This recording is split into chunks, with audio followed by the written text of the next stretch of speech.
Olá, amigos! Começamos mais um Máquinas na Pan, o seu programa semanal sobre automóvel e automobilismo, com os principais lançamentos do mercado, tecnologia, transformação da indústria e as super máquinas que se aceleram forte nas pistas e também no universo do glamour e sofisticação. E lembrando que agora você pode acompanhar toda a nossa programação também em vídeo e para isso é só baixar o aplicativo do Panflix. Então se ajeita bem aí no cockpit, aperta bem o cinto, porque o programa dessa semana está só começando.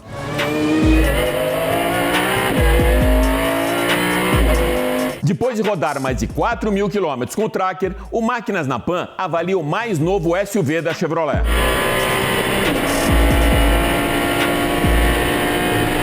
Nilson César avalia a sugestão da FIA para que a Fórmula 1 utilize o tão polêmico grid invertido para algumas provas do calendário.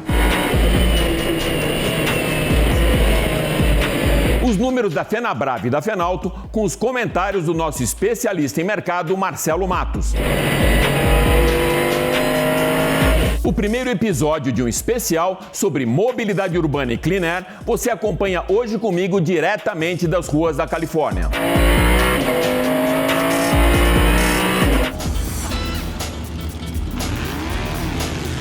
Máquinas da Pan.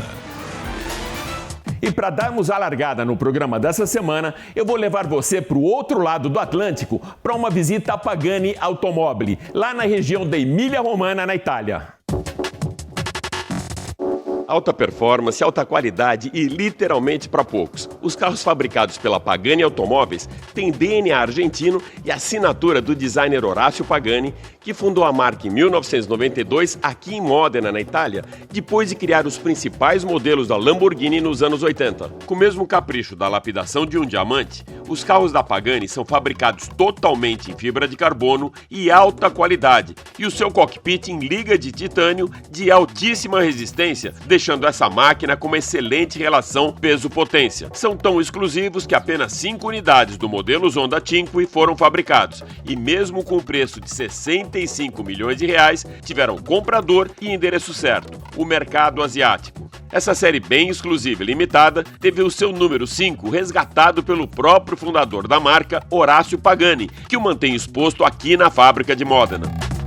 De olho no mercado de luxo, Pagani concebeu o top de linha do modelo Zonta para concorrer com os super esportivos Maserati MC12, com o Koenigsegg CCX, com a Ferrari Enzo e também com a Bugatti Veyron, que são os carros mais caros do planeta. Equipado com motor Mercedes de 6 litros V12 AMG com 394 cavalos de potência, o Zonda C12 entrega uma performance igual aos carros de Fórmula 1. Somente 3 unidades foram produzidas desse modelo, que teve seu lançamento em 1999 durante o Salão de Genebra. Uma versão mais potente, o Zonda S, tem um design mais agressivo, com o nariz alongado, abas na traseira para deixar o carro bem no chão, priorizando o downforce, e seu motor AMG de 550 cavalos leva essa super máquina de 0 a 100 em apenas 3,7 segundos, atingindo a velocidade máxima de 335 km por hora. Seu custo, 3 milhões de reais. As ruas de São Paulo já testemunharam um dos mais raros modelos da marca italiana, o Zonda F, e na cor do escudo de Modena, o amarelo, mas por pouco tempo, já que o seu proprietário ficou apenas 3 anos com essa super máquina antes de vendê-la para um colecionador, um milionário colecionador inglês, por 20 milhões de reais.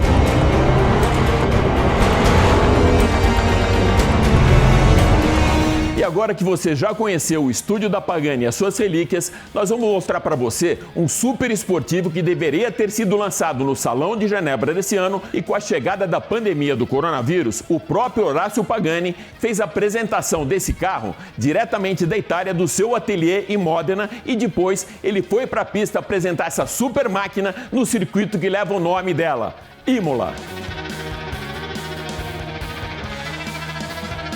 O projeto do Pagani Imola nasceu homologado tanto para as pistas como para as ruas, cumprindo todos os protocolos de segurança para as vias urbanas, preservando também performance com soluções aerodinâmicas que deixaram essa super máquina mais leve e muito no chão. Somente 5 exemplares foram produzidos e todos vendidos antes mesmo do seu lançamento no início desse ano, pelo custo de 30 milhões de reais, para cada uma dessas joias raras de 4 rodas. Os clientes foram consultados sobre o conceito e desenvolvimento do projeto dessa super máquina, que acabaram sendo produzidas tailor-made, ou seja, desenhadas sob medida para os seus compradores. O Pagani Imola é bem leve, pesa 1.240 quilos e é equipado com motor de 12 cilindros, 830 cavalos e prima pela excelência de suas formas aerodinâmicas.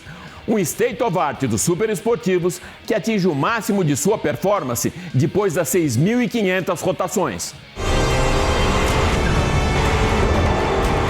A engenharia e o centro de design da Pagani colocaram todas as ferramentas à disposição desse projeto e, com muito empenho, atingiram um downforce comparado ao dos carros da Fórmula 1. Todos os detalhes foram analisados para que o carro pudesse entregar baixo arraste aerodinâmico tanto nas pistas como nas ruas.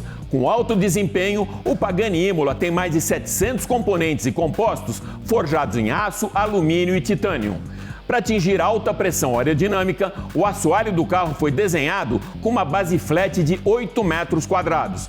Mesmo com 1,9 G de força lateral em curva, o carro mantém o equilíbrio em alta velocidade, fica bem no chão e entrega muita segurança para o piloto. Apêndices e linhas aerodinâmicas foram analisados em túnel de vento e cada detalhe mostrou eficiência plena desse super esportivo que rodou 250 mil quilômetros em pista antes de sair para as ruas.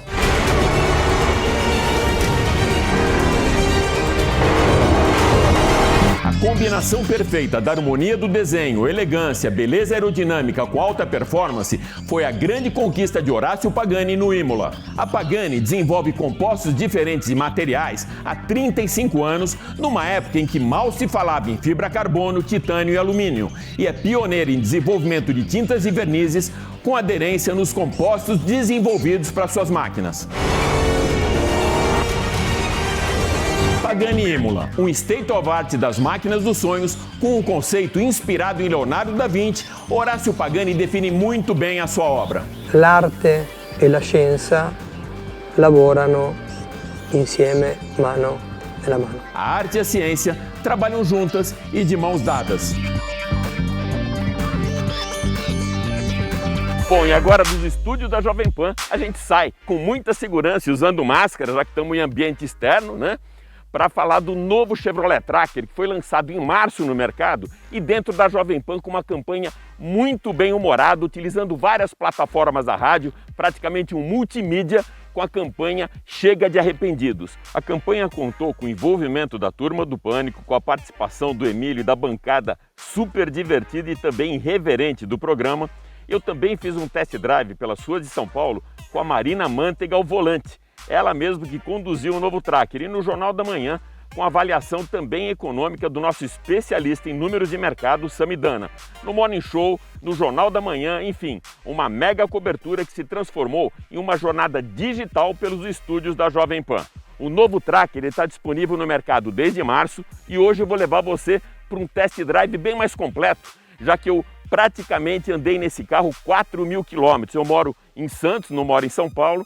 Então, desde março, ou seja, praticamente 3 meses, eu estou utilizando o carro como minha ferramenta de transporte da rádio, os 3 dias que eu vou para a rádio e também durante os finais de semana. Então eu rodei basicamente 4.000 quilômetros com o novo Chevrolet Tracker e tenho aí para você um test drive muito completo e com a minha análise não só do produto, mas também um pouquinho aí de comportamento. A Chevrolet é líder de mercado já há 4 anos com o Onix, ou seja, o carro mais vendido do país, e agora também busca a liderança dos SUVs com o lançamento do novo Chevrolet Tracker. Então eu vou convidar você para rodar mais alguns quilômetros junto comigo para a gente fazer junto essa análise do novo carro da Chevrolet, o novo SUV da Chevrolet. Vamos lá?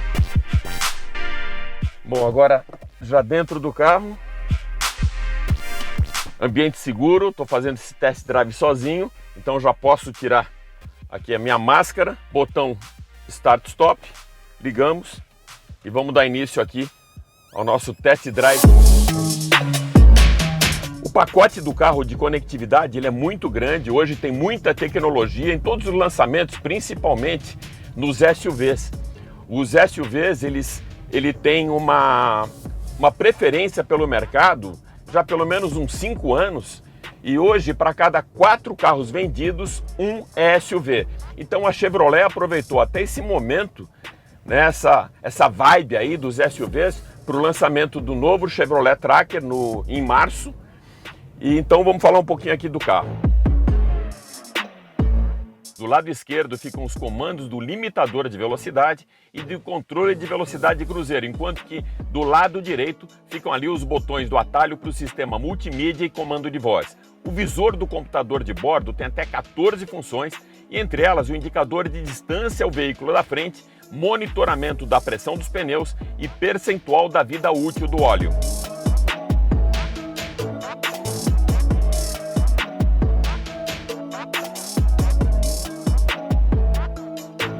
A direção é elétrica, então proporciona um conforto ao dirigir maior também, principalmente em curvas mais acentuadas ou quando você está no estacionamento, precisa fazer uma manobra, e ele é muito preciso.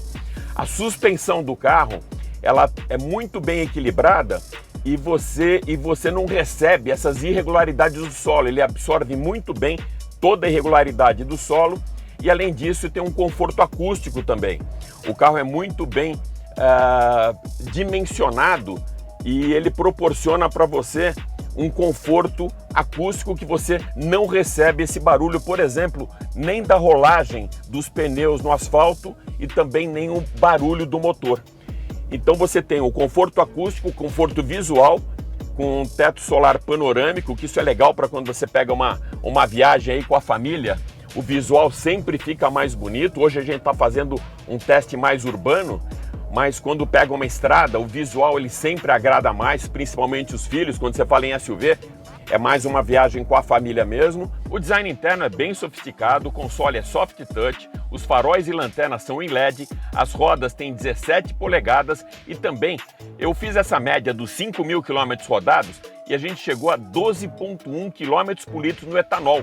Claro que eu rodei muito mais nas estradas do que nas ruas, mas ainda assim é um bom índice de consumo e se a gente fizer aí uma projeção para as ruas vai dar entre 9 e 10 km por litro.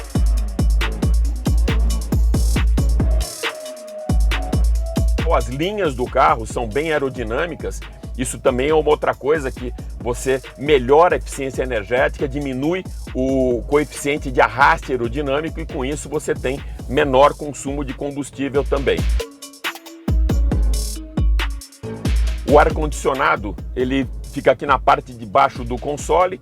A única coisa que eu acho que para um carro top de linha como esse, ele poderia ser bisone, né? Se você tem uma temperatura diferenciada para o motorista ou para o passageiro e também lá atrás. Mas o pacote tecnológico do carro é bem legal. Proporciona para todos os ocupantes do veículo uma experiência muito bem conectada através de Wi-Fi nativo, MyLink com Android Auto e Apple CarPlay, carregador sem fio, 2 entradas USB para os ocupantes do banco traseiro e um design bem sofisticado e chega com porta-malas para 393 litros. A segurança é garantida por 6 airbags de série, alerta de colisão frontal com frenagem de emergência, alerta de ponto cego e monitoramento da pressão dos pneus. O novo Tracker, ele foi lançado em 6 versões, com câmbios manual e automático, e 2 motorizações, 1.0 e 1.2, e todas com motor turbo já saindo de série.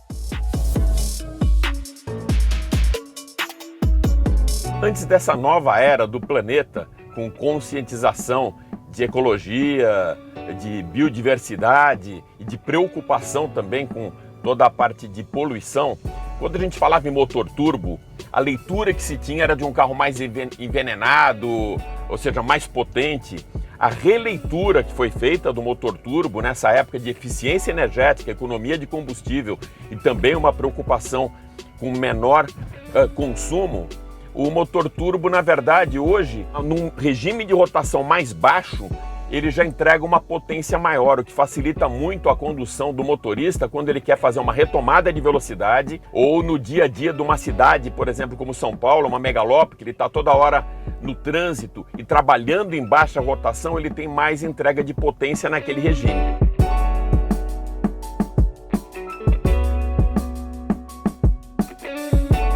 Bom, e agora a gente já está chegando no final do nosso test drive. Vamos parar tranquilamente aqui numa sombrinha, mas sem esquecer, dentro do carro pode estar sem máscara caso você esteja sozinho, mas agora, como eu vou lá para fora, mais uma vez,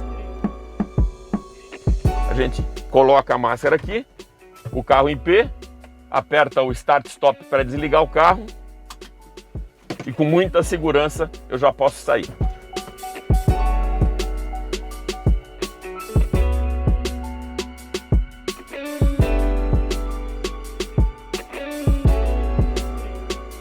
Com o calendário mais espremido e com algumas das corridas no mesmo circuito, a FIA, Federação Internacional de Automobilismo, está propondo para as equipes e pilotos o grid invertido para a segunda prova no mesmo circuito, ao invés dos treinos de classificação. Com isso, economiza tempo e ganha emoção com os carros mais rápidos largando para uma prova de recuperação. E para avaliar essa alternativa da FIA, eu trago aqui para a primeira fila do nosso grid, Nilson César, meu parceiraço.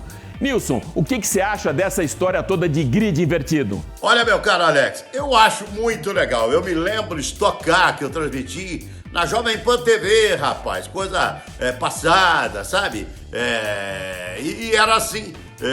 E a Stock tinha uma segunda prova extraordinária com o primeiro largando em último no grid, quer dizer, você já imaginou Lewis Hamilton largando lá no fim do pelotão, comendo todo mundo, sabe, ultrapassando todo mundo? Seria um negócio sensacional ver uma corrida assim, com os melhores largando lá no final do grid numa outra prova, sabe? Eu acho sensacional a ideia. Acho ótima a ideia. É um ano atípico, meu caro Alex Rufo. É um ano atípico, é um ano diferente. Então, todas essas coisas diferentes trazem também um molho diferente para a Fórmula 1, que vem vivendo uma mesmice aí há um bom tempo, né? Com a supremacia de Lewis Hamilton, da Mercedes, não é verdade? Então, como nós teremos um ano totalmente diferente, essa ideia é legal. Me lembro, repito, que transmiti provas assim de Stock Car. Nossa Senhora! E o bicho pegava, rapaz! Era sensacional! Nilson, na semana passada nós trouxemos aqui no programa a confirmação da abertura da temporada 2020 da Fórmula 1 para o início do próximo mês com o GP da Áustria.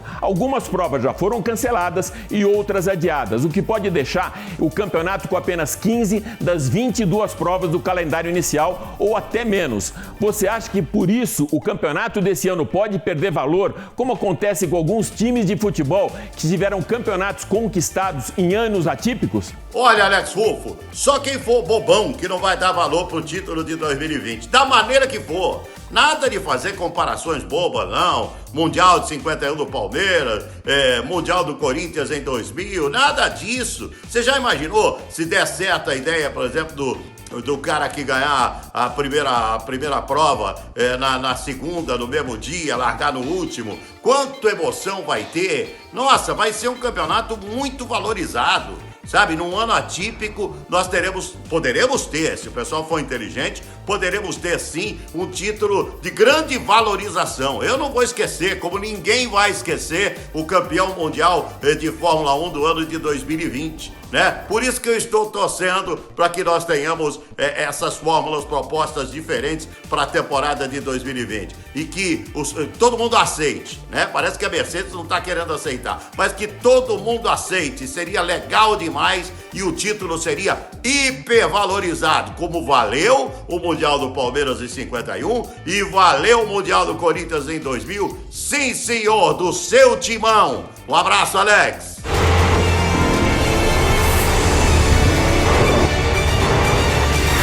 Antes da chegada da Covid-19, a indústria automotiva estimava um discreto crescimento para 2020, com os números de produção atingindo 3 milhões de veículos. Com a paralisação das fábricas e também das concessionárias, essa estimativa caiu pela metade, conforme explica pra gente agora Marcelo Matos. Olá, Alex, grande prazer participar aqui do Máquinas na Pan mais uma vez. Também um alô para os nossos amigos, ouvintes e internautas aqui da Jovem Pan do Máquinas na Pan. A Anfavec, a Associação dos Fabricantes de Veículos, apresentou sua primeira estimativa do impacto da crise do coronavírus no setor após o fechamento de fábricas e também das concessionárias. A expectativa das vendas acima de 3 milhões, houve uma queda abrupta para 1.675.000 veículos ao longo deste ano de 2020. E nós preparamos uma matéria aqui para o Máquinas na Pan. Vamos acompanhar. O presidente da Anfavec explica que o retorno da produção é gradual, apenas um turno, com 7 montadoras de carros, outras 8 retornam em junho, mas com todos os fabricantes de caminhões. Luiz Carlos Moraes avalia o acesso ao crédito ao setor. E a gente espera que ela realmente agora chegue na ponta final para as pequenas e médias empresas, que no caso do nosso setor, eu estou incluindo aqui as concessionárias e os fornecedores, pequenas e médias empresas. Então, eu acho que tem um avanço. Agora, os bancos têm uma responsabilidade muito importante, que agora parte do risco sistêmico vai ser coberto pelo fundo garantidor, de acordo com as regras que eu acabei de mencionar, que estão descritas, mencionadas na medida provisória 975. Então, os bancos passam a ter uma responsabilidade muito grande para ajudar a economia a sair desse buraco. Na comparação mensal, março de 2020 contra março de 2019, a queda começou com 22%, abril, 76%, maio, 75%. No acumulado de janeiro a maio, a produção de veículos caiu 49%, 631 mil carros comerciais leves, caminhões e ônibus. Em 2020, sobre 1.241.000 no mesmo período de 2019. Luiz Carlos prevê um segundo trimestre ainda extremamente difícil. A gente reforça, mesmo que seja melhor, e esperamos que seja melhor, o segundo trimestre vai ser um trimestre de números bem ruins. São Paulo representa quase 30% das vendas do Brasil e a quarentena fez o mercado cair 99%. Agora a expectativa é pela reabertura das concessionárias, mas há 3 meses de estoques de veículos. Ressalta o presidente da FenaBrave, Alarico Assunção Júnior. Que antes do mês de abril nós estávamos operando basicamente com 32% das nossas empresas em funcionamento pleno. No mês de maio esse número foi para 56%. Daí, naturalmente, a solução por esse crescimento de mais de 11%.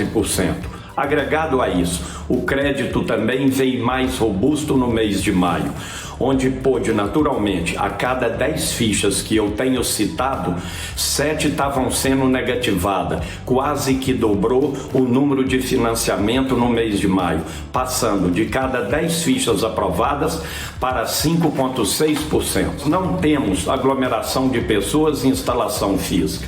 E, acima de tudo, a nossa responsabilidade, a nossa obediência a toda a legislação e protocolos de autoridades sanitárias. No que se refere ao cuidado e à preservação de vida, especialmente de clientes e também de nossos colaboradores. Muito bem, na semana passada o IBGE divulgou a queda recorde na atividade industrial, 18,8% em abril, e o setor automotivo foi o principal responsável ainda em relação ao fechamento das fábricas. Como a cadeia é muito longa, outros setores que abastecem justamente a cadeia automotiva, como nós temos a metalurgia, 29% de queda, borracha e plástico, 26% de queda e também máquinas e equipamentos, menos 30% em relação ao setor. Pois é, Alex, então um ano extremamente difícil, não apenas para o setor automotivo, evidentemente, mas é um dos principais atingidos pela crise do coronavírus e também agora toda a discussão de uma nova produtividade. Ao retorno, então, gradual, os custos serão muito maiores, as questões sanitárias concessionárias e também o setor fica agora com a expectativa dessa nova produtividade daqui para frente, mas pelo menos com a expectativa da reabertura das concessionárias, do retorno das fábricas, então algo como um segundo semestre na tentativa de conter as perdas até agora. Tá legal, Alex? Um grande abraço a você e a todos os ouvintes e internautas da Jovem Pan, ouvintes aqui e também agora internautas do Máquinas na Pan. Até mais! Hoje eu apresento para você aqui no Máquinas na Pan o primeiro de 3 episódios sobre mobilidade urbana e clean air, produzido na Califórnia, com um paralelo muito interessante sobre modais de transporte na cidade de São Francisco e também na cidade de São Paulo. Acompanhe então comigo agora.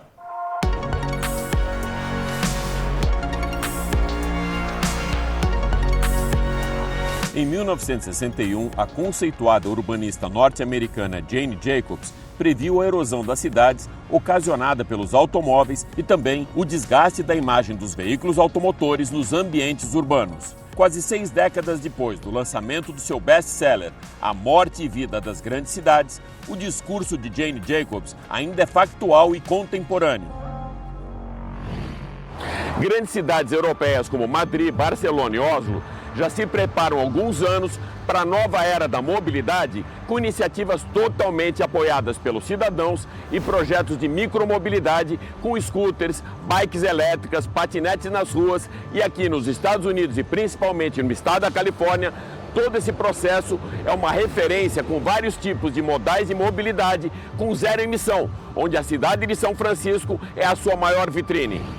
Mas nem por isso a cidade modelo de mobilidade da Califórnia deixou de estampar nessa semana na capa do seu principal jornal, o San Francisco Chronicle, uma análise sobre o crescimento da micromobilidade com bikes elétricas e patinetes totalmente alinhada com a conscientização dos moradores de São Francisco sobre emissão zero de poluentes e clean air. Sem a mesma evolução do estado norte-americano com a mudança da frota de automóveis movidos a combustível fóssil para a energia elétrica, a cidade de São Paulo fez avanços muito importantes na mobilidade urbana com a introdução em 2012 das ciclovias, faixas exclusivas para as bikes. Atualmente, São Paulo tem 500 quilômetros de ciclovias com previsão de crescimento para 670 até o final deste ano. 2018 foi o ano da disruptura das vias públicas com a chegada dos patinetes, consagrados em 2019, principalmente na região da Avenida Paulista. Yellow, Ride, Skol e Grow fecharam parcerias com entregas rápidas do Rappi e iFood. A Americana Lime estendeu suas operações para o Rio de Janeiro e a Uber para Santos. A micromobilidade na cidade de São Paulo cresceu, porém, para que os automóveis entrem de vez nesse processo de emissão zero, ainda precisamos reduzir o custo dos carros elétricos no país e melhorar muito a infraestrutura de nossas vias públicas. Com alguns anos de vantagem nesse processo e principalmente uma maior consciência ambiental, a cidade de São Francisco surpreende com números bem acima da estimativa inicial de crescimento. A troca de carros a combustão para elétricos na Califórnia atingiu um número recorde, fazendo com que o estado ultrapasse o objetivo inicial para 2025, que é atingir a marca de 1,5 milhão de veículos com zero emissão. A preocupação agora é com a infraestrutura da cidade, que terá de aplicar na instalação de pontos de recarga plug-in a mesma velocidade verificada no crescimento da eletrificação de veículos. Caso o ritmo de instalação não acompanhe as vendas de carros elétricos, em 5 anos, a cidade de São Francisco terá um déficit de 82 mil pontos de recarga para atender a demanda. Outra preocupação está fora do perímetro urbano. Na estrada que liga São Francisco a Los Angeles, é possível percorrer muitos quilômetros sem que o motorista encontre um único ponto de recarregamento, o que faz do carro elétrico um modal mais interessante para a mobilidade interna na cidade e menos para viagens de longa distância. Por outro lado, nas vias de São Francisco, o usuário dos elétricos tem a preferência, com melhores vagas nas ruas e nos estacionamentos públicos, além da conveniência da recarga durante o tempo de ociosidade do veículo. Nas vias expressas, mais um bônus extra: a possibilidade de utilizar a faixa da esquerda, até então exclusiva para o carpool, onde somente veículos com mais de 2 ocupantes podiam trafegar. No caso dos elétricos, basta um selo que identifique o automóvel com a certificação de zero emissão e clean air. Atualmente, 600 mil veículos elétricos estão nas ruas da Califórnia e um dos problemas que o morador de uma cidade como São Francisco enfrenta é a dificuldade para alugar uma casa com garagem, para que o proprietário de um carro elétrico possa instalar um ponto de carregamento sem precisar contar com o sistema plug-in das vias públicas. Para o brasileiro, os desafios são ainda maiores, com o alto custo dos carros elétricos e a conscientização do usuário da micromobilidade, que vai bem além dos cuidados com o meio ambiente. A preocupação com o próximo na hora, por exemplo, de utilizar um patinete de forma adequada, com segurança, bom senso e respeito. É isso aí, o Máquinas na Pan dessa semana fica por aqui, relembrando você que agora dá para acompanhar o nosso programa também em vídeo pelo Panflix. Super obrigado pela sua audiência e até a próxima. Valeu!